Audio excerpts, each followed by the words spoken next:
آپ کی اجازت سے عرض کیتا ہے کہ ربا تیری ذات اچھی بندہ تے مجبور ہے، ربا تیری ذات اچھی بندہ تے مجبور ہے، کوئی سا لیندا جڑا تینوں منظور ہے۔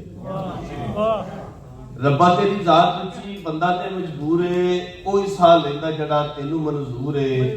دعویٰ پاویں کرے پیا تاریاں تے جاندا، دعویٰ پاویں کرے پیا تاریاں تے جاندا، پتہ نہیں سو ویڑے وچوں اٹھدے طوفان دا۔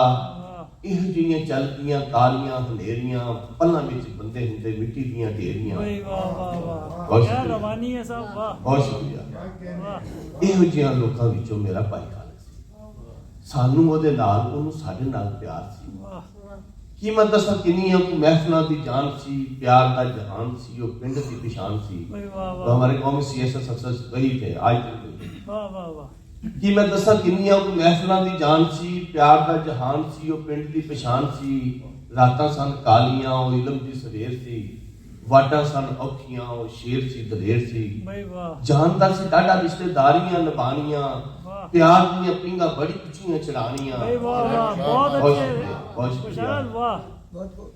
قیمت دساں کنیاں کوئی محفلاں دی جان سی، پیار دا جہان سی، وہ پنڈ دی پہچان سی۔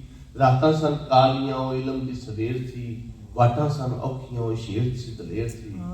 افسراں دے وچ دا اپنا مقام سی، پیار دی مٹھاس نال رجا ہویا جام سی۔ مولا تیری ذات جیڑی پاک دی عظیم، مولا تیری ذات جیڑی پاک دی عظیم نی، غفار بھی ستار بھی رحیم بھی کریم نی۔ مولا تیری ذات جیڑی پاک دی عظیم نی، غفار بھی ستار بھی رحیم بھی کریم نی۔ واسطہ ہی تینوں تیری رحمتاں دا واسطہ، جگ تے ہوئے نہ کوئی ایڈا وڈا حادثہ۔ بچے جڑے حوصلہ نہیں رکھدے جدائی دا، انہاں دیاں ماپیاں نوں ربا نہیں بلائی دا۔ زندگی تو دتی سی گزار کے آ گیا، اے دے اُتے رحم کری جگ دے مالکا۔ جنتاں دے وچ اینوں بشارت دیاں ہنجھواں تے ہاواں ولوں ویکھ لے، بشارت دیاں ہنجھواں تے ہاواں ولوں ویکھ لے، دلاں وچوں نکلیاں دعاواں ولوں ویکھ لے۔